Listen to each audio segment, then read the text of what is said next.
우리나라가 드디어 월드컵 16강에 성과를 거뒀습니다. 아시죠? 이 역사상 세 번째 있는 일이고 원정에서는 두 번째입니다. 2010년도 있었고요. 이거 두 번째죠. 사실상 우리나라가 속했던 그 H조는 한나라도 쉬운 나라가 없었어요. 우루과이는 피파 랭킹이 13위였고요. 그 수비진과 미드필드진이 굉장히 막강했던 팀입니다.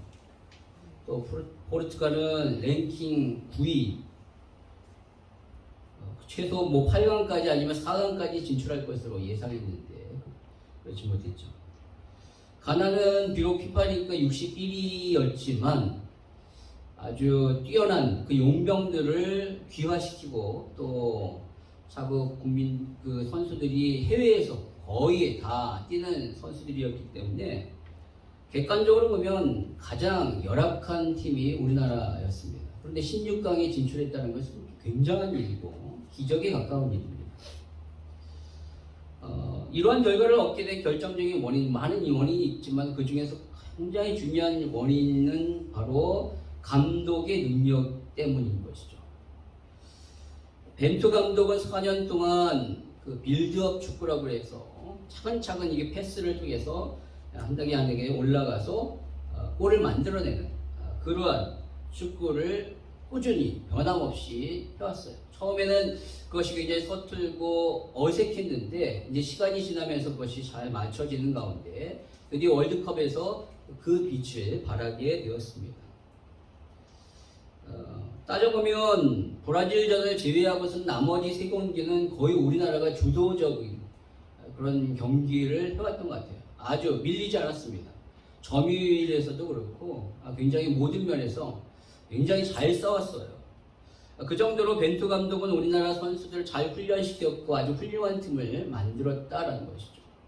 그래서 우리나라 여론이 처음에는 좀 부정적이었고 안 좋게 얘기를 했는데 결국은 그 모든 것들을 결과로 증명했기 때문에 지금 여론은 뭐 다 너무너무 잘했다라고 이렇게 얘기를 합니다. 여러분, 이전 축구에서는 감독의 영향력이 굉장합니다.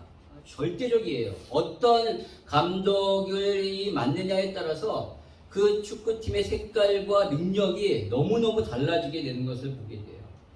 역대 우리나라 최고의 국가대표 감독이라고 불릴 수 있는 히딩크 감독.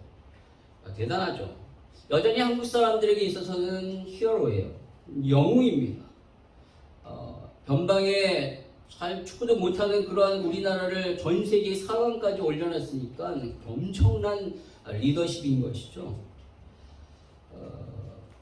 유럽에 비해서 체력적으로 너무나도 이렇게 뭐 싸우면은 넘어지고 너무나도 약했습니다. 그런데 아주 강도 높은 웨이트 트레이닝을 통해서 선수들의 체력을 막 끌어올렸고 몸싸움에서 지지 않는 그런 선수로 만들었죠. 그리고 엄청난 수비 압박과 빠른 그런 패스 전개로 인하여 경기를 상대방을 압도했던 것을 보게 됩니다. 그리고 무엇보다도 우리 선수들에게 굉장한 자긍심을 막 심어줬어요. 긍정적인 마인드를 불러일으켰고 할 수 있다라는 그런 생각으로 가득 차게 만들었던 것이죠. 그래서 부족하고 여러 가지 그런 것들이 있지만 약한 것이 있지만 그런 모든 것들을 다 극복하고 이길 수 있도록 했던 아주 뛰어난 그러한 명장입니다. 그러한 리더십으로 인하여 누구도 상상할 수 없었던 그 엄청난 일을 일으키고 만 것이죠. 물론 뭐 히딩크 혼자만 한 것이 아니라 그 위에 도와준 사람이 많이 있었지만 그가 없었다면 절대적으로 그렇게 될 수는 없었을 것입니다. 그 정도로 리더십은 너무너무 중요해요. 어떠한 단체나 공동체 혹은 나라에 있어서 누가 리더십이 되느냐에 따라서 거의 그 운명이 달라지게 되는 것이죠. 훌륭한 리더를 가지고 있다라는 것은 그 공동체에게 너무나도 큰 축복입니다. 우리는 축구뿐만 아니라 역사를 통하여 그것을 얼마든지 확인할 수 있습니다. 세종대왕 같은 너무나도 훌륭한 왕이 있었을 때와 연산국가 같은 그런 폭군이 있었을 때의 조선은 너무너무 다르죠. 뭐 대한민국 현대사도 마찬가지입니다. 어떤 대통령이 세워지느냐에 따라서 나라의 그 모습이 굉장히 많이 달라지는 것이죠. 따라서 지도자가 누가 되느냐가 너무너무 중요합니다. 그렇기 때문에 우리는 지도자를 위하여 기도해야 합니다. 더 이상 욕 좀 고만했으면 좋겠어요. 욕 좀 하지 말고 그가 올바른 정책을 펼 수 있도록 국민들의 백성들의 삶을 편안하게 할 수 있도록 기도해야 돼요. 그것이 바로 이 땅을 사는 한 민족과 나라에 속해 있는 크리스찬의 삶이에요. 네, 우리가 뽑았잖아요. 그러니까 그를 위하여 기도해 주는 것은 마땅한 겁니다. 오늘 온 천하의 기근이 든 아주 너무나도 그런 심각한 상황 가운데 이 애굽이란 나라에서는 너무나도 훌륭한 지도자가 나와서 그를 통하여 이 고통 가운데 이 애굽은 너무나도 슬기롭게 그것을 극복했던 것을 보게 됩니다. 그 지도자가 누구죠? 바로 요셉입니다. 요셉. 그가 그렇게 할 수 있었던 것은 그는 하나님의 영에 충만했기 때문에 그래요. 그것을 바로 바로가 그렇게 얘기했어요.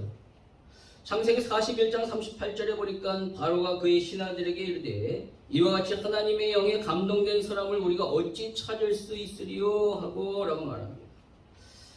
바로가 얼마나 많은 사람들을 받겠어요. 그런데 이 정도로 하나님의 영에 감동된 사람은 본 적이 없다. 그의 지혜, 명철이 얼마나 대단했는지를 알 수 있는 것이죠.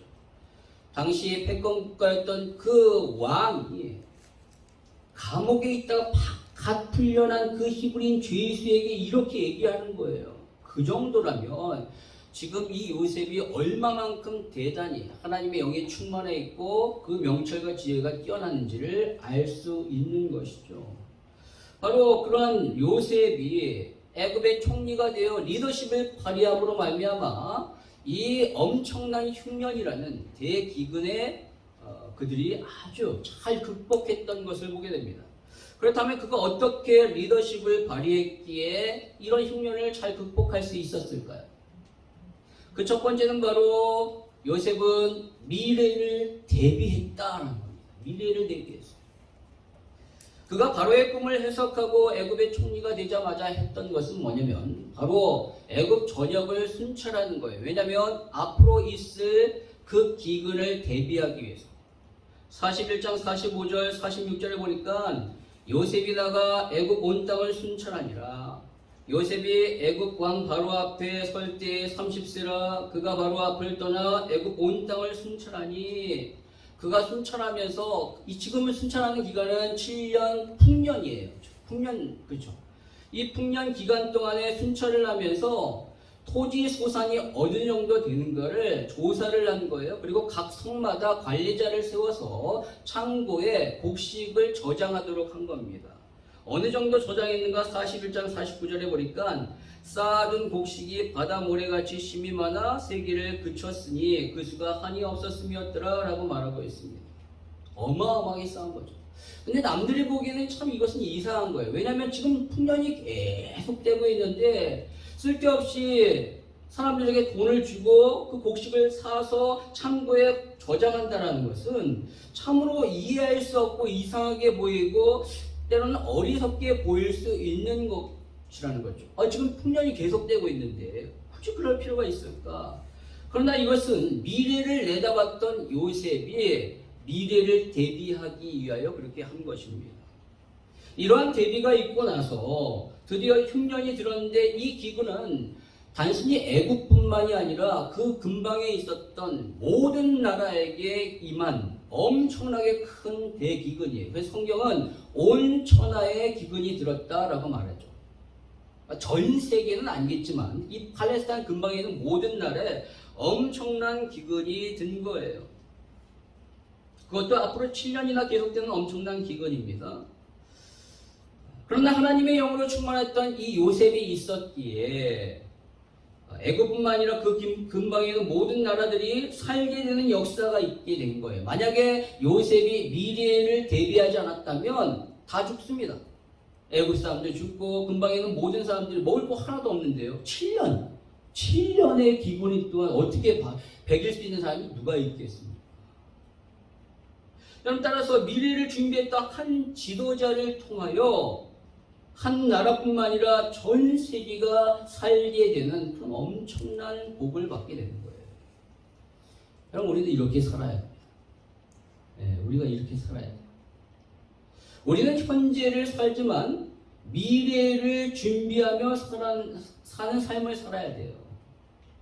분명히 우리에게 주어진 시간은 현재입니다. 미래가 아니에요. 우리에게는 오늘만 일지 내일은 없습니다. 오늘이 나의 것이지 내일은 내 것이 아니에요. 그것은 하나님의 겁니다. 하나님의 영역에 속한 거예요. 따라서 내일 일을 염려할 필요가 없어요.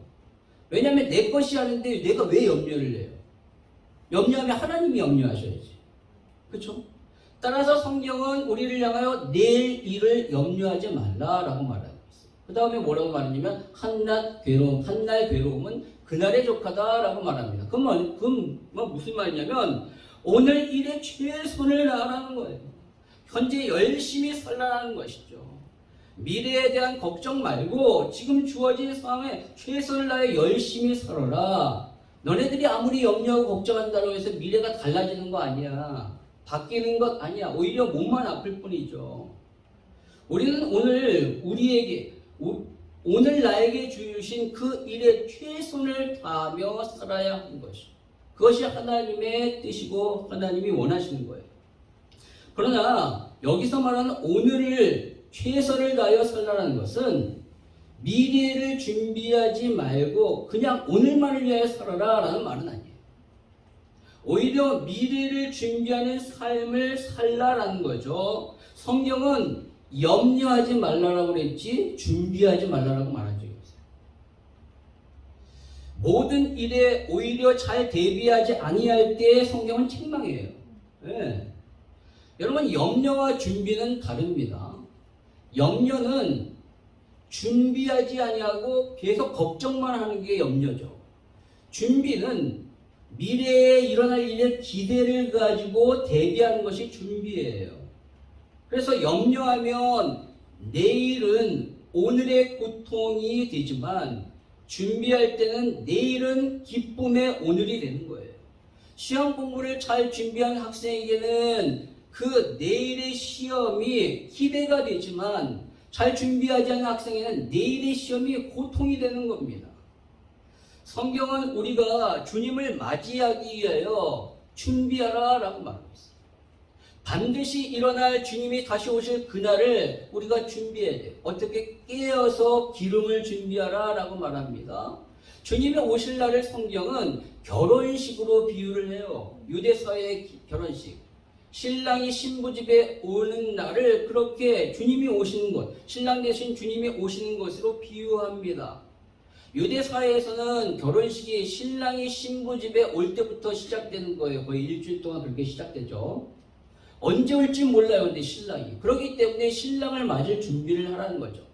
신부와 들러리들이 그 신랑이 맞을 준비를 한 거예요. 맞을 준비를 한 것이 만약에 밤에 오면 그 길을 밝힐 수 있도록 횃불을 준비하라는 거겠죠.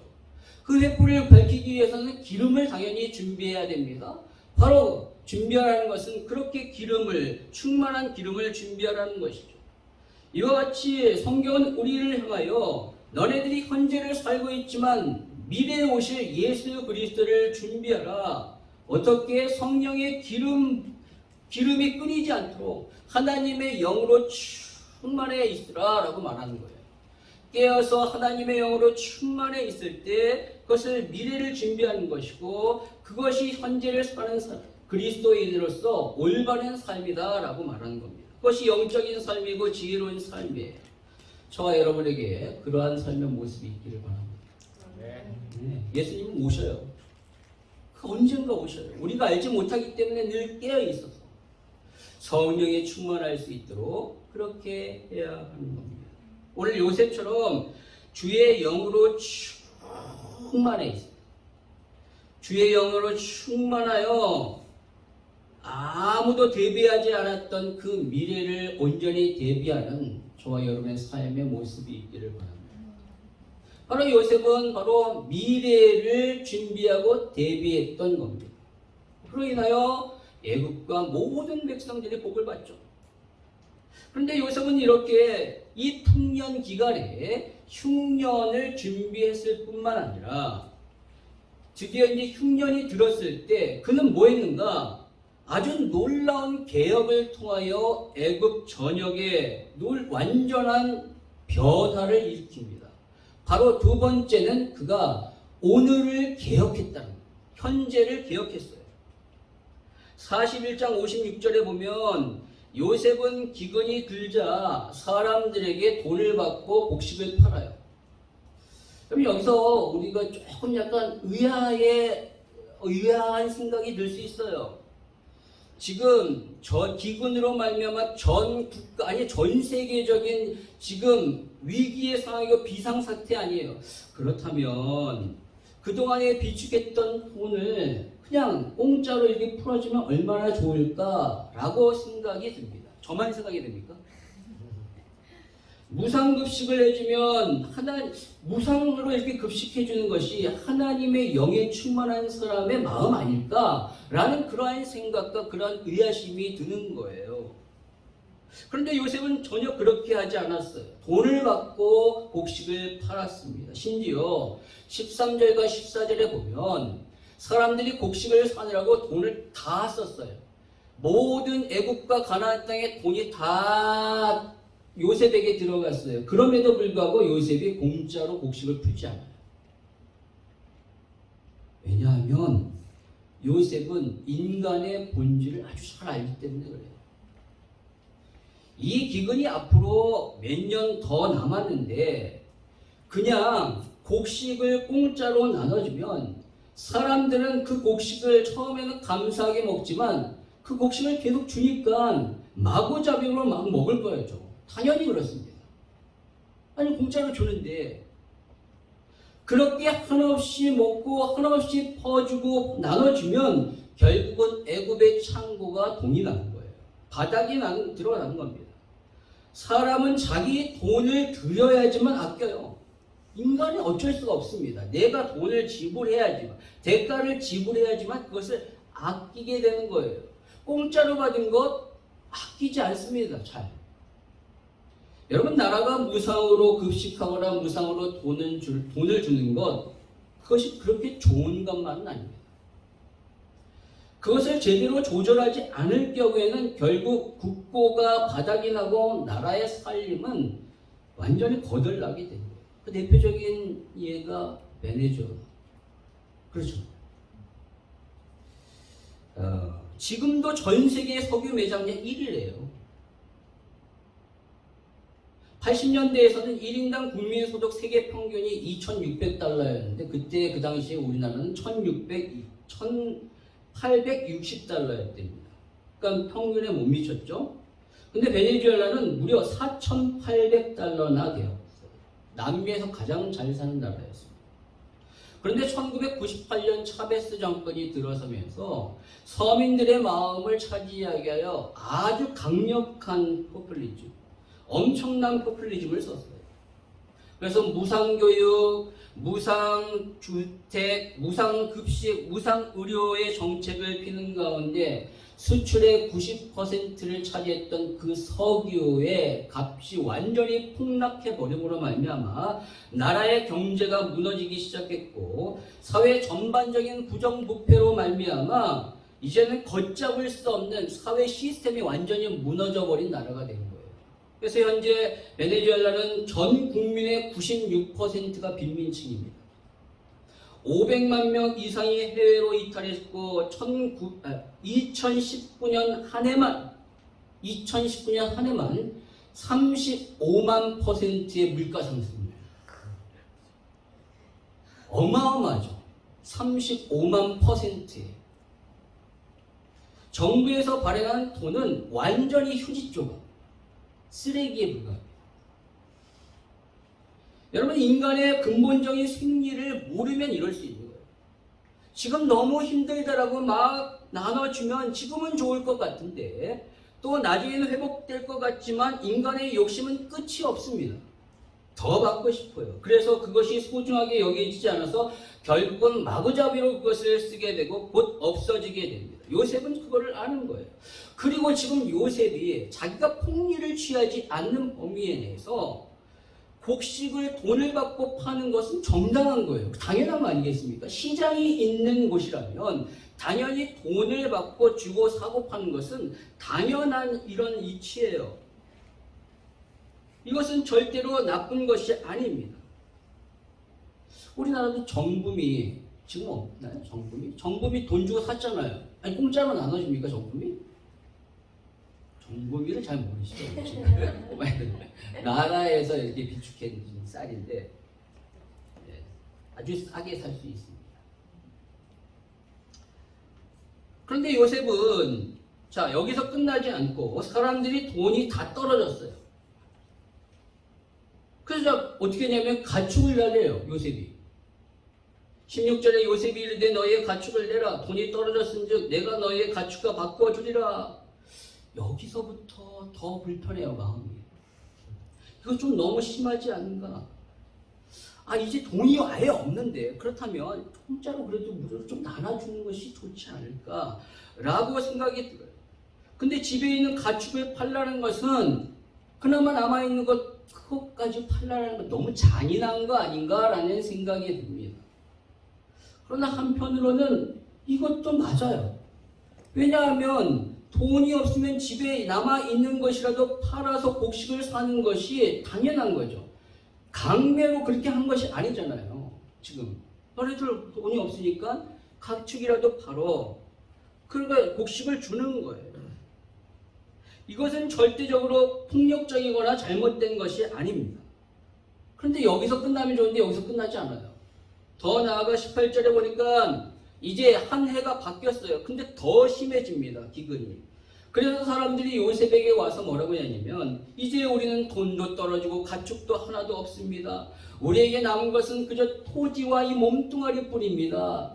이거라도 사가셔서 곡식과 종자를 주셨으면 좋겠습니다. 우리에게 먹을 것을 주십시오라고 말하는 거예요. 여러분 이쯤 되면 진짜 공짜로 나눠줘야 하는 거 아닙니까? 이거 완전히 이제 토지와 몸뚱아리밖에 없다는데. 그런데 요셉은 끝까지 그렇게 하지 않아요. 사람들에게 그래 그 토지 내가 살게. 그 토지를 사가지고 그 땅의 모든 애굽에 있는 모든 땅을 바로의 소유로 넘겨버립니다. 그리고 그들에게 곡식과 종자를 줍니다. 여러분 분명히 이것은 인간적으로 볼 때 너무나도 매정하고 잔인한 것처럼 보여요. 그러나 여러분 이것도 잘못된 것은 아니죠. 토지를 강압적으로 뺏은 것이 아니라 그 토지의 정당한 값을 치른 거예요. 곡식과 종자, 그 토지에 맞는 적당한 곡식과 종자를 그들에게 지불한 거예요. 따라서 이것은 강압적으로 뺏은 것이 아니기 때문에 정당한 거래를 통해 얻은 것이기 때문에 문제될 것이 없습니다. 사실. 공산주의가 나쁜 것은 그들은 평등이라는 명목하에 지주의 땅을 강압적으로 뺏어버렸어요. 값을 지불하고 얻는 것이 아니라 강압적으로 그것을 뺏어버렸기 때문에 아주 나쁜 것이죠. 평생을 읽어온 땅, 정말로 너무나도 소중한 땅을 빼앗기는 것만큼 얼마나 끔찍한 것이 있겠습니까? 이것은 명백하게 잘못된 거예요. 그러나 요셉은 지금 강압적으로 그것을 뺏은 것이 아니라 그 토지에 합당한 가격을 지불하고 그 토지를 산 거라는 것이죠. 거기에 맞는 곡식과 종자를 준 거예요. 즉 그 땅을 그래 사서 바로의 소유, 국유화시킨 겁니다. 오늘 요셉의 이러한 행동에 대하여 진보 신학자들이나 또 그렇게 생각하는 목사님들은 요셉이 권력에 취해 폭정을 행했다라고 얘기를 하고 일부 신학자들 역시도 요셉의 사회적 어려움을 틈타 사람들을 노예로 삼는 그러한 끔찍하게 잘못된 짓을 저질렀다라고 얘기합니다. 정말 그럴까요? 아닙니다. 요셉의 이후의 행보를 보면 알 수 있어요.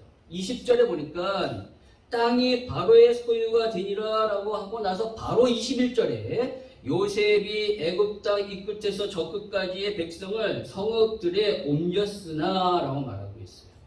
무슨 말이냐면 이제 땅이 나라 것이 됐는데 그 나라 땅에 각 성읍에 사람들을 이주시키기 시작한 거예요. 왜 이주시켰을까요? 그것은 이제 자기 땅에 대한 미련을 버리게 하기 위해서, 옛날 그 생각에 취해가지고 현실을 직시하지 못하는 것을 막게 하기 위하여. 그런데 거기서 끝나지 아니하고 그들에게 각 필요에 따라서 이 요셉이 땅을 나눠주는 거예요. 그리고 그들에게 심을 수 있는 종자를 주었다라고 말하는 겁니다. 아니, 땅이 없이 종자만 주면 무슨 소용이 있겠어요? 땅을 나눠줬다는 것이 전제되어진 거죠. 그래서 종자를 준 거예요. 23절에 요셉이 백성에게 이르되 오늘 내가 바로를 위하여 너희 몸과 너희 토지를 샀노라. 여기 종자가 있으니 너희는 그 땅에 뿌리라 라고 말합니다. 여러분 한번 생각해 보세요. 이들의 땅을 정당한 값에 주고 샀어요. 그런데 그 땅을 사람들의 필요에 따라 나눠주고 거기에 심을 수 있는 종자를 주어 농사를 짓게 한 겁니다. 여러분 이것은 땅이 없어서 농사를 지을 수 없을 정도의 너무나도 가난했던 사람들에게도 동일하게 준 겁니다. 어찌 보면 그러한 사람들을 위한 아주 심오한, 아주 사려 깊은 배려예요. 부자까지 땅을 팔 정도의 엄청난 힘든 상황에서 가난한 사람들은 어떻게 했어요? 너무너무 고통스럽겠죠. 사는 게 고통스러워요. 이제 그들에게는 남은 것이 아무것도 없고 몸뚱아리 하나 남았는데 토지도 없으니까 이 몸뚱아리까지 바로에게 팔아서 종이 되었기 때문에 이제 이러한 상황 가운데 그냥 그렇게 살아야 돼요. 그런데 그들에게 땅을 나누어 주어 농사를 짓게 한 겁니다. 왜요? 그들도 살려야 돼요. 그리고 그 농사에서 얻은 곡식의 5분의 1만 나라에 내도록 한 거예요. 나머지 5분의 4는 자신이 갖는 겁니다. 여러분 물론 근데 이것 20%의 세금을 부과한 것이죠. 여러분 이것이 과하다고 생각하십니까? 세금 20%. 선진국이 몇 %인지 아십니까? 30% 내지 40%. 유럽 같은 데는 어떤 나라 거의 50% 가까이 내는 데도 있어요. 절대 과하지 않습니다. 한번 생각해 보세요. 지금 이 땅 누구 거죠? 나라 거예요. 나라 거. 내가 값을 다 받고 팔았어요. 근데 그 나라 땅을 그 사람의 필요에, 식구와 여러 가지 상황을 고려해서 필요에 따라서 나눠줬어요. 그리고 거기서 농사를 지을 수 있도록 해준 겁니다. 자, 농사를 해서 얻은 이 곡식, 이 생산물 누구 거예요? 나라 거예요, 사실. 물론 노동력을 지불했기 때문에 노동력에 대한 대가를 받아야 됩니다. 근데 그 대가가 어느 정도냐? 5분의 4래요. 이건 사실 있을 수 없는 일이라는 거죠. 누가 주인이 노동자에게 5분의 4를 주고 주인이 5분의 1을 가져요. 근데 요셉이 지금 그렇게 하고 있는 거예요. 이것은 엄청난 지금 상황에서의 이 애굽을 완전히 변화시키는 획기적인 토지개혁과 조세개혁을 일으킨 거예요. 그래서 진짜 찢어지게 가난한 사람에게도 이 땅을 주어 그들도 스스로 살 수 있도록 그렇게 하고 있는 거라는 거죠. 이렇게 애굽을 그는 살렸을 뿐만 아니라 그 나라까지도 아주 국고까지도 든든하게 했던 거예요. 그럼 만약 이러한 행정과 이러한 조치들이 잘못된 것이고 죄악된 것이었다면 백성들이 가만히 있겠어요? 불만이 막 터질 수밖에 없을 거 아니에요. 막 억울하다 뭐 그렇게 나올 수도 있잖아요. 그런데 오늘 그들의 반응을 한번 볼까요? 25절에 그들이 이르되 주께서 우리를 살리셨사오니 우리가 주께 은혜를 입고 바로의 종이 되겠나이다. 그럼 이것이 불만의 소리입니까? 아니에요. 은혜에 감사하는 소리죠. 왜요? 지금 이 상황이 어떠한지를 다 알기 때문에 그런 겁니다. 요셉을 통하여 나에게 주어진 이것이 얼마나 큰 은혜인지를 아는 거예요. 상상할 수 없는 이 기근 가운데, 이 어려움 가운데 다른 나라와는 비교할 수 없는 이러한 혜택을 주는 것에 대하여 그들은 다 감사한 거예요. 당신이 나를 살렸군요. 내가 은혜를 입었습니다. 라고 고백하는 거예요. 그럼 바로 요셉은 하나님의 영에 충만하여 하나님이 주신 지혜로 이러한 개혁을 통하여 현실의 어려움을 잘 극복했던 거예요. 여러분, 우리와 우리의 자녀들이 이러한 지혜가 있어야 하는 겁니다. 개혁에는 아픔이 따르게 돼요. 그러나 그런 아픔이 있기 때문에 달라질 수 있는 것이죠. IMF라는 그 상황 가운데 고통스러운 구조 조정이 있었기 때문에 거기서 빨리 벗어날 수 있었던 거예요. 여러분, 미래를 대비하십시오. 현재를 개혁하십시오. 그래서 여러분에게 있는 그 어려움을 잘 극복하시는 그런 지혜가 있기를 원합니다. 여러분, 결국 이러한 요셉의 이러한 모든 것들 무엇을 위한 걸까요? 그것으로 인해 어떤 결과가 오게 될까요? 첫 번째로는 야곱의 가문이 살게 됩니다. 여러분, 야곱은 70명의 가족을 이끌고 애굽에 왔고 고생 땅에 지금 살고 있어요. 뭐 하면서? 가축을 키우면서. 그런데 기근이 더욱 심해지자 결국 애굽에 있는 사람들이 돈이 다 떨어지고 자신의 가축을 팔았다라고 말했잖아요. 그렇다면 요셉이 돈을 주고 산 그 가축 어디로 갈까요? 고생 땅으로 가겠죠. 고생 땅. 왜냐하면 애굽 사람들에게 있어서 목축, 소와 양을 키우는 것은 가증한 것으로 여기기 때문에 그들은 키우지 않습니다. 그들이 가축을 키웠던 것은 그들의 종이나 아니면 다른 사람들에게 키운 것이죠. 의해서 키워진 거예요. 근데 지금 이 기근의 상황 가운데 이제 아무것도 없는 노예도 뭐 어떻게 하겠어요? 바로 그 애굽의 그 요셉이 산 모든 가축은 고센 땅으로 갈 수밖에 없어요. 고센 땅에 있는 형제들이 그 땅에서 그 많은 가축을 키울 것입니다.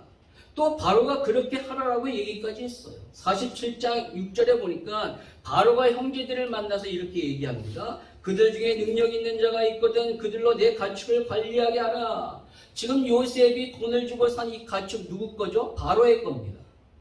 근데 그 바로의 소유물 가축을 키울 수 있는 자격이 부여된 사람이 그의 형들이에요. 당연히 그렇기 때문에 고센 땅에 가서 마음껏 그 양과 소를 키울 수 있는 겁니다. 이 말은 뭐냐면 야곱 가문은 이제 지금 합법적으로 나라에서 돈을 받고 일을 하는 공무원 집안이 됐다는 겁니다. 그 시대에 아주 끔찍하게 너무나도 끔찍한 그런 상황 가운데 가장 안정적이고 가장 그 안정적인 수입과 생활이 보장된 그런 삶을 살게 되었다는 거예요. 놀라운 겁니다. 타국 사람이 현지에 와서 어느 누구보다 가장 안정적인 삶을 살 수 있게 된 것은 놀라운 하나님의 은혜죠. 바로 요셉의 이러한 지혜로, 이러한 조치로 인하여 야곱 가문은 이 기근을 잘 이겨낼 수 있었던 거예요. 그런데 요셉의 이 리더십은 야곱 가문에게만 해당되는가? 그렇지 않다는 것이죠. 앞에서도 우리가 살펴봤듯이 이 요셉으로 인하여 애굽 사람들 전체가 은혜를 입었고 이 기근 가운데 그들이 살 수 있게 된 거예요. 심지어 땅 하나 없었던 가난한 자도 이제 땅을 가져서 그 농사를 지을 수 있는 은혜와 혜택을 입은 거예요. 뿐만 아니라 애굽뿐만 아니라 전 세계 사람들이 쌀을 사서 그들의 생명을 유지할 수 있는 은혜를 요셉을 통하여 입은 거 아닙니까? 여러분, 결국 이 모든 것들 뭐예요? 하나님의 언약의 성취예요. 하나님이 요셉에게 주셨던 그 꿈이 이제 완전히 이루어지는 것입니다. 요셉이 왜 애굽에 가야 됐습니까? 하나님이 주신 그 언약 꿈을 이루어야 하니까. 그 애굽에서 드디어 그가 총리가 되어 이렇게 함으로 말미암아 자신의 가문을 살리고 만민을 살리게 되었어. 하나님이 그에게 주셨던 꿈이 바로 그거예요. 너를 통하여 너의 가문과 후손과 모든 만민이 살 것이다. 생명을 얻을 것이다. 45장 5절에 보니까 하나님의 생명을 구원하시려고 나를 당신들보다 먼저 보내셨나이다. 45장 7절에 하나님이 큰 구원으로 당신들의 생명을 보존하고 당신들의 후손을 세상에 두시려고 나를 당신들보다 먼저 보내셨나이다. 또 50장 20절에 그것을 손으로 바꿔서 오늘날과 같이 많은 백성의 생명을 구원하게 하시려 하셨나니 라고 말하고 있지 않습니까? 여러분, 그랬습니다. 요셉의 이러한 모든 조치는 결국 하나님의 언약, 하나님이 주신 꿈, 바로 생명을 살리기 위함이었다는 것이죠. 그럼 우리는 무엇을 위하여 살아야 합니까? 생명을 살리기 위하여 살아야 합니다. 여러분의 생명만을 살기 위하여 살지 마십시오. 다른 사람의 생명을 살기 위하여 사셔야 돼요. 그래서 우리에게 이러한 지혜가 필요한 거죠. 오늘 요셉은 바로 그것을 한 거예요. 사람들의 생명을 살리기 위해 그는 미래를 대비했고 현재를 개혁한 겁니다. 저와 여러분도 사람들의 생명을 살리기 위하여, 더 나아가 사람들의 영혼을 구원하기 위하여 미래를 대비하고 현재를 개혁해야 할 줄 믿습니다. 남은 한 주간 삶의 분명한 목적을 마음에 새기시고 생명을 살리기 위하여 미래를 대비하고 현재를 개혁하는 하나님의 영에 충만한 그러한 삶이 되시길 주님의 이름으로 축원합니다.